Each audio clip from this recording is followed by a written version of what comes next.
Let's start again. I was saying that for the session today, we're going to be talking about RPOs. It's something I've wanted to do for some time. But before we jump into that, the sun is shining. It's a bank holiday Monday. And for those who don't know, in Switzerland, we've had some fantastic news that there's going to be further loosening of the COVID situation. People can meet up to 30 people. We can play football again. The league will start again. Different positive things. I think people maybe heard your answer, right? But I asked you the question, what's going to be the first thing that you do? And you said? And I said tennis, cycling, and cinema. Exactly. For me, I think it's going to be a barbecue in the garden, for sure. Quick introduction on my side. I think most of you know me, but I run a company in Zurich called We Recruit, and we're a recruitment company, placing people in professional agencies, executive search, and in-house and talent acquisition. And through the live sessions and generally my content and activity, I'm always trying to be a positive promoter of recruitment, of the business that we do, of HR, and RPOs is something that's been a big topic for me for some time. Just to show you a quick graphic, because I did a poll last week just to ask people, do they know what an RPO is? Have they heard of it before? And you can see the results here. So approximately 52%, or exactly 52%, said they'd either not heard of it or have heard of it but didn't really know too much about it. So that goes in line with saying what I wanted to do. There was more than 100 people who voted, so thank you everyone. And what I wanted to do was get an absolute expert on with me here. I had the pleasure of working with Beatrice, or alongside Beatrice, in the same group for 2 years. She is the head of operations for Switzerland for Pontoon. Let me hand the word over to you, Beatrice. Perhaps you can give us a quick introduction about yourself. Yes, certainly. Thanks, Lee, and welcome from my side as well to everyone. My name is Beatrice. I did indeed have the pleasure to work alongside Lee when we were still young. It seems like it's long ago. I started out in staffing and then moved almost 10 years ago to solutions, where I was able to work on different client projects, lead different teams. I had an interesting stint in product management for the Pontoon service lines. And now, most recently, I was able to rejoin the operational team in Switzerland, heading up the Pontooners here in the German-speaking part of Switzerland. That's where most of our colleagues are located. And I'm now really excitedly to get going with the live cast. Perfect. So with that, let's jump into it. And perhaps very simple, very easy question to jump in with. What is an RPO? Tell us a bit more. Yeah, so RPO is short for Recruitment Process Outsourcing. And I think the name gives a hint, but it doesn't tell the whole story about what the service is. Let's make an example, Lee. Let's say your company, We Recruit, buy an RPO from my company, Pontoon. This would mean that I would have the pleasure of becoming your talent acquisition team. I would represent your brand, use your logo, your emails, your infrastructure to really work on your behalf, everything that has to do with talent acquisition. So basically, it's a cooperation where you delegate the work to me, and I'm representing you on the market to get the best talent to your organization. Okay, so you look, feel, and are perceived as part of the organization, even though it's an outsourced solution, basically. That's right. Yeah, correct. Perfect. And which takes me kind of onto the next question, and because I know in the past I was asked once by a company because they wanted to outsource purely just the writing of references for their employees, and so I guess the question is, what else? What can be outsourced? How small can an RPO be? How big can it be? Yeah, right. That's a few questions. So generally, everything that has to do with talent acquisition can be outsourced in an RPO. That's generally what it is for. And that really encompasses everything that starts with the whole workforce and demand planning, understanding what kind of people will you need, when, etc. Going to the whole sourcing the whole research piece to understand where is the talent, how can we bring it on, moving to attracting them, getting them engaged, etc. And then the classic recruitment piece of the process, where we help with the whole setting up of getting to know people who want to become part of your organization, the interviews, the qualifications. You might want to do assessments, etc. So that belongs to it as well. And then, of course, the more admin-related piece at the end of the paperwork, of making sure that the onboarding is set up correctly and that a neat handover is being done to the next person or the next function that is going to have to deal with the talent once it really is an employee of your organization. Okay, which also implies, I mean, or let's say from a duration point of view as well. I mean, what's the typical duration of an RPO? Is it a quick come in, come out, get it done, or a longer solution? I'll give a lawyer's answer, which is it depends. And usually, if you think of RPO, then this is something where you, as an organization, try to augment, to bring the recruitment function, talent acquisition, to the next level. And this can be in a project, going along with a temporary need that you have, but often it's more long-term, a strategic partnership. And I can give two examples of a use case that is typical for RPO. One, the project related, think of a Swiss insurance who was building up a digital IT team. And that was part of their business plan to build up this function to help with digitalization, etc. of their insurance business. And we were tasked to help them staff this new organization in the course of 6 months. So we were tasked with finding a certain number of IT and digital professionals for this business unit. And once the team was fully staffed, our mandate was done. Okay. Right? And the second use case, which is probably more prominent for those who know a bit more about RPO, is the long-term outsourcing, where a company really wants to work long-term on a strategic level with a partner who can help them transform, augment, like I said, the talent acquisition function. So there, we usually talk about multiple years of partnership. We talk about different cycles where you work on different topics. At the beginning, maybe more foundational work. Later, the more fancy stuff once the foundation is laid. Okay. Perfect. Good. Thanks for that clarification. It is a live session, so also we encourage people to ask their questions, and there is one that's come in from Johan, who's working in talent acquisition, or I don't know if it's a question or a statement, but they said they never saw an RPO doing WFP. Now, I have to put my hands up and say I don't know what WFP is. So perhaps maybe it's something you've heard before and you can answer the question, or we need Johan to give us some clarity there. I'll confess to my ignorance as well. Perfect. So Johan, what do you mean?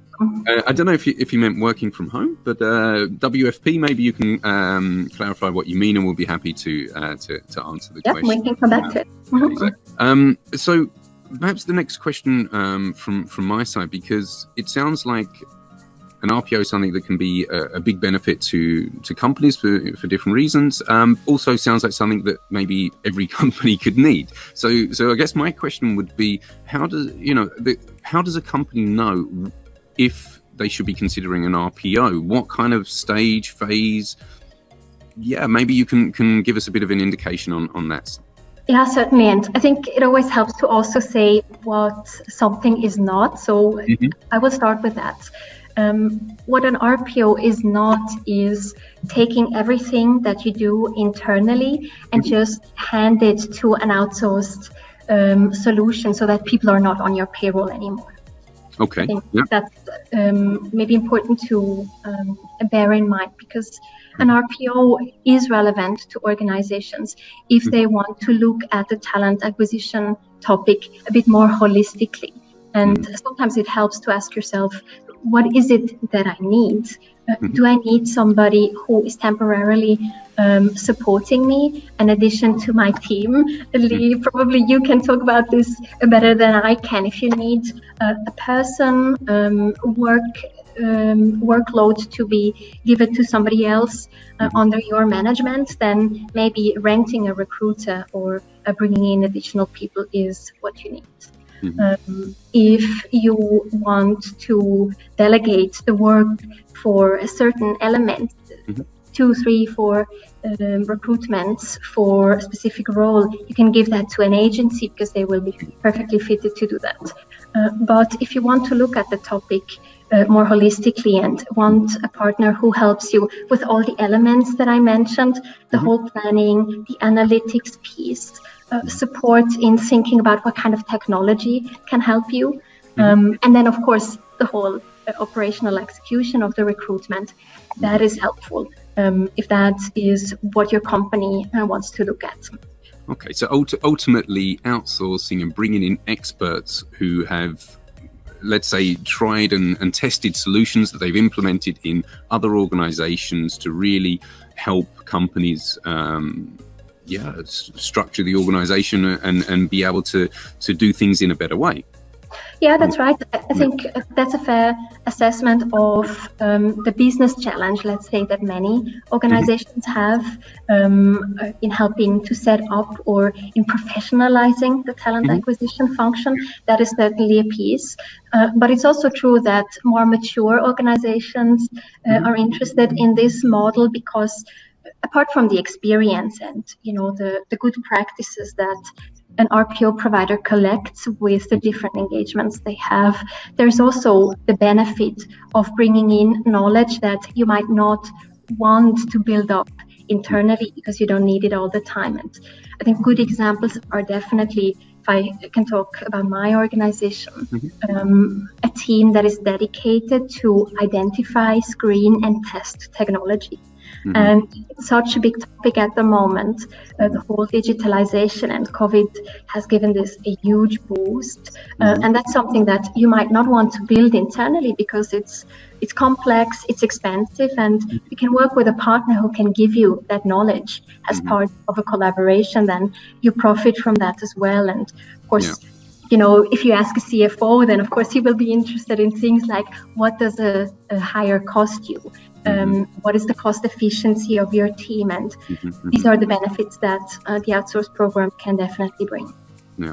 No, I remember it's a very good point. I remember working when I was recruiting for a bank at the time, and the view of the manager or the MD at the time was really to say, we focus on what we do and we outsource the rest to experts. We're not trying to become a recruitment company or talent acquisition experts. We're trying to do our core business, and then that's where we rely on you to support us there. So the WFP was workforce planning. Planning, perfect. Yeah, there you go. Thank you very much, Johan. So he was saying he never saw an RPO doing workforce planning. Is that true? Is it something that fits in an RPO or not?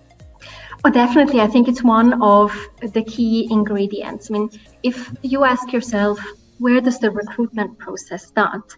And your answer is when a hiring manager submits a requisition for approval, then you might think about RPO again and think about the value it brings. Because, the workforce planning, of course, is a bit of a crossover topic. In many corporations, this is an HRBP or a business partner function who is taking care of that. But talent acquisition, if you want to move away from a reactive mode where somebody tells you what they need and why is it not here already, then this is absolutely key. And yes, this is part of our work as RPO service providers to really look at what is the company doing today? Do they have something in place? Or does this have to be built up to understand maybe not the specific need, like I need 2 Java developers in September and 20 more in December, but to understand what does the company want? Where do they want to go, and what kind of people do they need for that? So that's definitely an important piece. I guess it also has to happen at the very beginning in order to understand what the solution of an RPO is actually going to look like as well towards the end. That's right, Yeah, that's right. I mean, it's an important part when you talk to organizations about whether it makes sense for them And then when it is implemented and rolled out, then of course it's a continuous exercise to understand and then translate this or bring it back to the actual organization to say, okay, if we need a certain skill set, if we're going to do something and we need data scientists, where are they? What kind of people are they? And more importantly, I would say to think about from a candidate perspective, how can we attract? What is it that we need to do to stand out to the competition and really try to map the journey that you have to offer, that people will be interested to come to you and perform the work that you would like to get from these talents. Yeah, absolutely. I think in the complex times that we have at the moment in regards and the challenge in finding and attracting talent, I think that's a really good point. Yeah. So Johan, thanks for the question on that. Jackie has asked a question in regards to seniority. So her question is, what seniority levels do you / the RPO typically work at? And just to summarize, I guess we're talking about the seniority levels of the profiles. Is it blue collar? Is it executive, professional? How does it look? Yeah, I would say traditionally RPO has been more prevalent in the professional staffing area, from individual contributors to management functions, but that's an interesting thing that we see now coming up more and more questions about, can this be done for blue collar as well?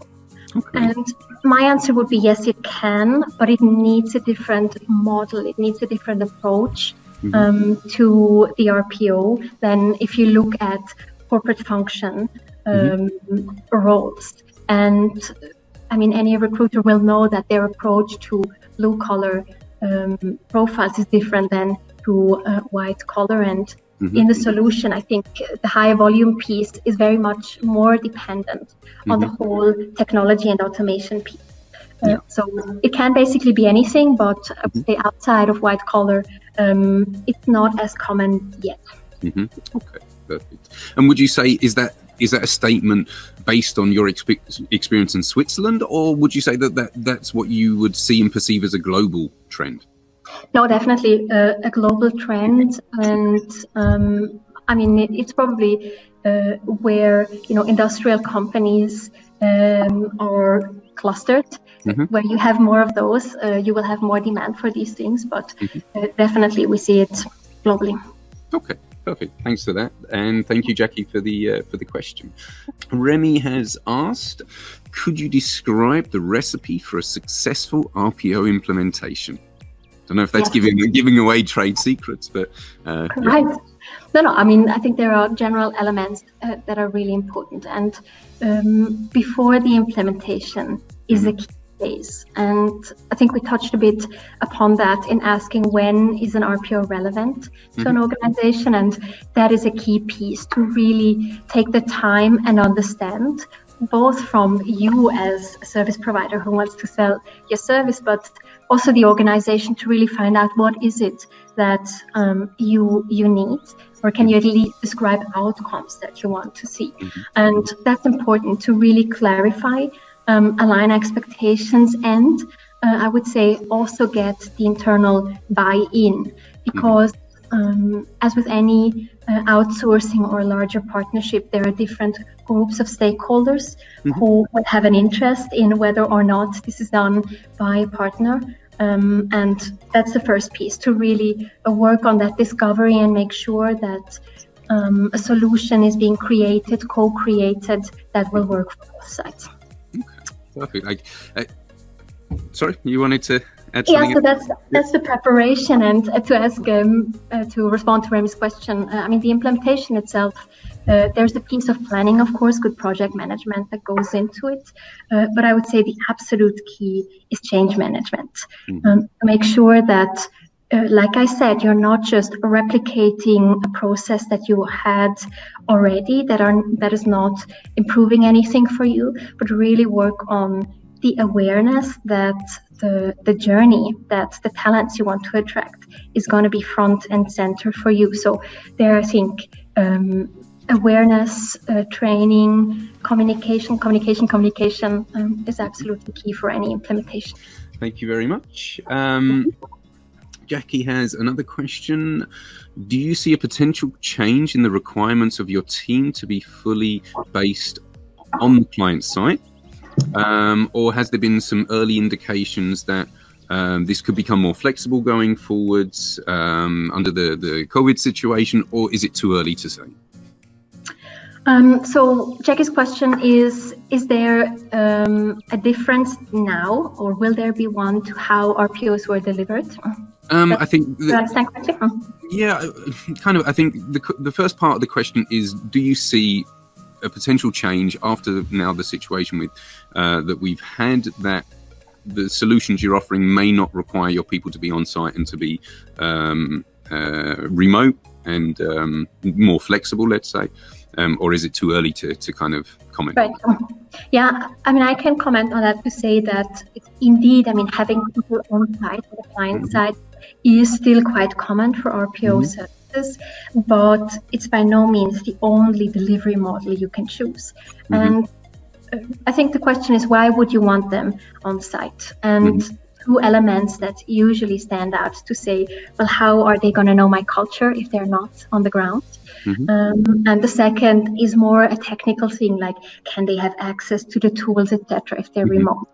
And I think for both, you absolutely can, because, and COVID has shown this, engagement, yes, has traditionally been perceived as easier, personal, but you can do this online. So what works for quite a lot of companies is to have client-facing roles on site, delivery managers, key recruiters, etc., and the more supportive functions off-site, whether it's near or offshore, whether it's the research piece, the whole data analytics piece, etc. So most often it actually already is a blended approach. And yes, I do think this is going to increase depending on how the way of work changes for companies. If your own people are not on site, why would your service provider be? Yeah, absolutely. I mean, I think it's essential in, let's say, when we focus purely on the recruitment process, you know, for people to be close to the hiring managers, to feel the culture of the teams, to be involved in the interviews when there are physical interviews. But I think there's also a lot that we can do remotely, as we've seen now, unwillingly the last 2-3 months. So yeah. Agreed. Yeah. And I mean, this is actually, it's quite a relevant question, I think, for all of talent acquisition. What does proximity to your stakeholder mean? And in that context, you can also ask, who's your client? Is it a candidate who you won't see physically until they appear in an interview? Or is it the hiring manager, or probably both? So I mean, that's probably also a question you ask yourself, Lee, in your line of business when you're matching people to companies. How do you make that cultural fit work, and what are the factors deciding that? Yeah, it's a great point, and certainly a challenge. I mean, we need to know and feel and have such a strong impression of the company and what cultures fit and what personalities fit. And you know, I think that comes also with experience, like with anything. I think from a recruitment agency point of view, it's generally not the first or second or third hire or process that goes really well, but perhaps the fifth and therefore going forwards, because you start to find out really what your client needs, what works, what personalities work, getting constant feedback, and I think that whole thing of feedback culture, you know, understanding really where did we go wrong or what was missing, and you're just constantly, you know, moving towards the point of really being able to make the best possible matches, and that's, agreed. Yeah, that comes with any relationship building exercise, whether it's recruitment or any other services or products. So, agreed. Yeah, and I think, I mean, the human touch definitely is one of these things, and it's such a hot topic at the moment. I mean, what can you automate? What can you leave to a chatbot? And where do you actually have to speak to somebody in person? And I mean, I do think on, you know, the matching topic, there is the experience, there is the knowledge, and so it does make sense to be close to your clients, whether it's physically or really in contact with having dedicated conversations. But I also think that the whole topic of data and analytics comes in here. If a company can collect their data of the whole recruitment cycle to understand when do candidates drop out, what kind of selections do hiring managers tend to do, etc. So there I would definitely say is a combination. And to get back to the question, these are things that, yes, you can do them on site with a client, but a lot of work is not related to the physical presence, I would say. Yeah, I agree. Sangeetha's shared a question with us as well, more from a candidate's point of view. So, the question is, as a job seeker, what is an ideal organisation to look up to, staffing agencies or RPO firms? And, I guess if you're a job seeker looking for a position, absolutely, if there's an RPO in a company where, which matches your background or the kind of organisation you're looking to join, of course, engaging with them is going to be a great thing to do. However, they're only going to be able to consider you realistically for open positions that they have and where there is a need.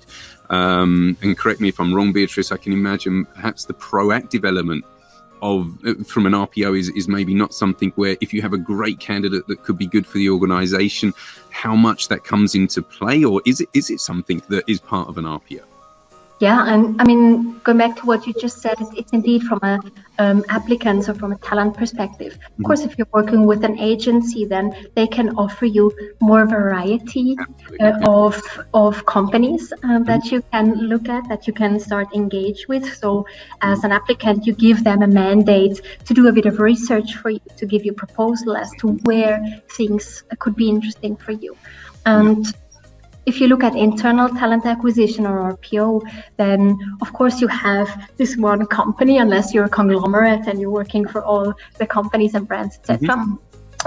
But I would say the proactive piece with the candidate's journey is definitely something that's a bit overlooked for RPOs, because the reality, and think about the reality you have as a recruiter in a company. Very often you're aligned to a business unit. Sometimes you are in charge of a certain profile maybe, but often you're aligned to an area.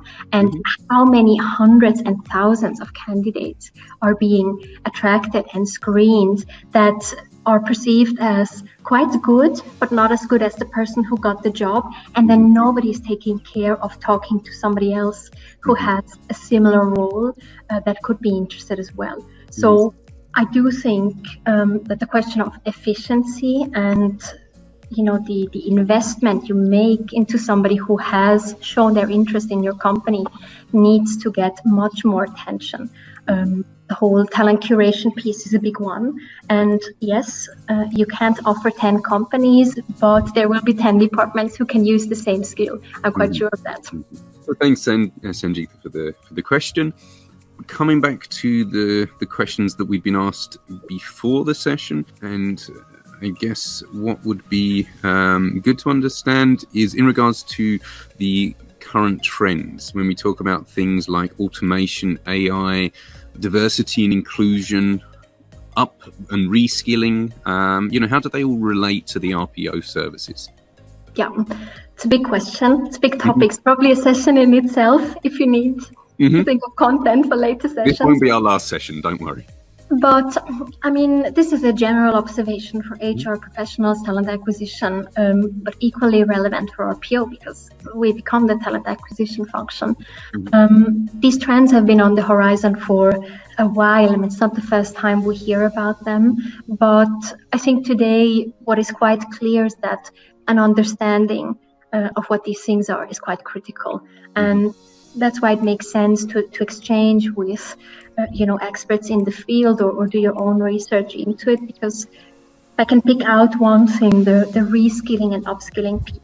So and upskilling is a notion where you have a talent, and reskilling means they have a skill set. Let's say you're a financial controller, so you're good in analytics and numbers.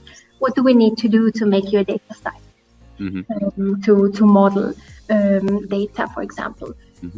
And the reskilling piece is you moving field. You are an accountant, I'm staying with the finance professions, and you want to go into becoming a nurse because you know that's going to be a profession that is absolutely needed with the demographic changes we have. So this is a piece that, of course, is not isolated. It's not going to be talent acquisition's task to do this up and reskilling, but it is something to think about, to say the fact that a lot of jobs that will be around in 20 years do not exist yet, probably in 10 years. There's a lot of research around that. So what do you do? Instead of waiting for people, to have a 4-year education, you can think about what will I need as a business? What kind of skills will I need? What's our strategic direction? And then think about, do we have a population that we can develop into this? So, to answer your question, I think the advisory piece to this, the awareness of what happens on the talent market and what has an impact on people and organizations is critical. And I think the RPO should give visibility into that for companies to work with that information and think about things and say, what do we do with that? Do we need to tackle this, yes or no? And then devise plans to really go forward with that. Can be very relevant for a company going through a transition.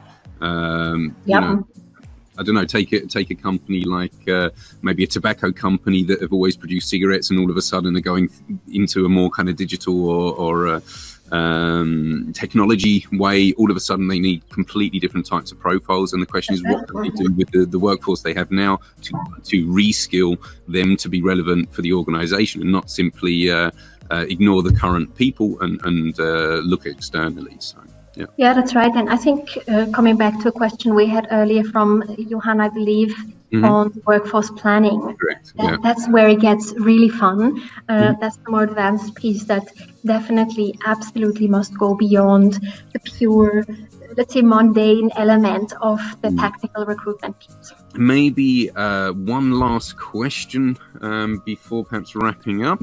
The question would be just in regards to COVID. How do you think that's impacted the RPO services, kind of on a short, but also on a long-term basis? Yeah, I think, short term, we've all experienced now questions of business continuity. Can we actually do it from home? Are our systems designed to do it? Do we have access? And of course, the whole personal level, what does it do to us if we have been in huddles and groups of people in offices and all of a sudden everything happens on video calls or the phone for that matter? So I think that was a big one for all talent acquisition functions, but also RPOs, really an assessment, if you like. It was an involuntary standard test to see where are you today. And I think that it will bring two things now going forward. I think the awareness of the importance of your people has been increased tremendously. If we look at Switzerland, where we see that so many people have been on Kurzarbeit, how do we say it in English? I know in England, I think they call it furlough. But ultimately, Kurzarbeit, meaning that they can't work 100%, but the unemployment benefits are compensating for the percentage that they're not able to work. Yeah, that's right. Thanks for clarifying that in plain English. I think, the situation, challenging as it was for everyone, has also shown that there is an absolute need to stick to your people and to make sure that in difficult times they stay as well. And this is something that I see translating to the RPO piece, because we talk about experience all the time, and in talent acquisition, I think it's a bit more clear what that is. You want to have your potential talents engaged. You want them to go through a process that is not forever long, that is not inconvenient, because it takes you 10 phone calls to agree on an interview, etc. And I think this will become much more important in the future as well. The whole piece around how do we attract, and not just as a lip service, how does that translate to what we actually do? So I do think COVID has accelerated that, the absolute need to make sure that you know what you do as a company, and make sure that the stakeholders who do something in the process know that as well. That's a big one, I think. Okay, perfect. Thank you for that. So, I guess that just leaves me with the question, kind of to say what's next for you guys. Yeah, I mean, I can say that on two levels. For me personally, it's going to be about actually seeing my team, because I took over my new role when the whole COVID situation started. So I haven't seen anyone very recently. I think that's going to be a thing for a lot of companies and teams. And then from Pontoon perspective, I think I mentioned that the experience piece is such an important piece for us. And I mean, you probably know, if you followed us, that we are actually selling our RXO, recruitment experience outsourcing, because we're so convinced that this is going to be what is making the difference for any company. So that's a big one. What's the X in RXO? What does that mean? And how do we operationalize this? So that's a big one that we're working on. And of course, now with COVID, we will see how things develop, but we expect that different types of services in the RPO space will be needed. We talked a bit about it, the delivery models. I think if we go back to the blue collar question, then, or let's say mass recruitment can also work for other profiles, then much more automation, less touch, less interference by individuals, I think, is a big one. So there, I think a lot of work going into where does it make sense to combine the human touch with technology, and where are we actually moving to solutions that can be fully automated. That's going to be a big one for us as well. Yeah, I guess being more creative and just tailoring the solutions to perhaps what could be new demands coming from the market and from the clients back of this. So.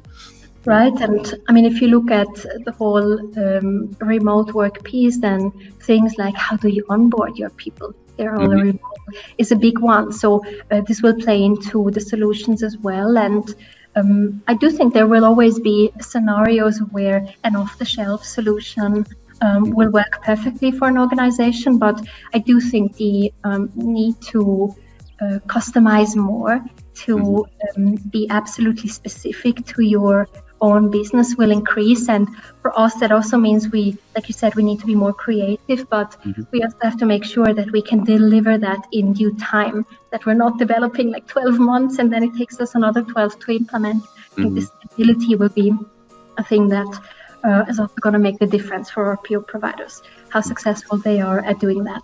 Yeah, on that note, Beatrice, first, thank you so much for coming on this live session with me, for explaining and unveiling what an RPO is and sharing your expertise and insights on that side. Thank you, Lee, for having me. This was exciting, you know. Yeah. Hopefully not as scary as perhaps you imagined, or a bit more fun, maybe. No, I mean, once you solve the technical issues, I think it was good fun. Exactly. So apologies to everyone for the technical issues. Thank you so much for watching, for your questions and engagement. And I wish everybody a wonderful long weekend. Enjoy the sunshine. Stay safe. Stay healthy. And thanks again, Beatrice. And keep well. Thank you, Lee, and thanks everyone who tuned in. Bye-bye. Bye-bye.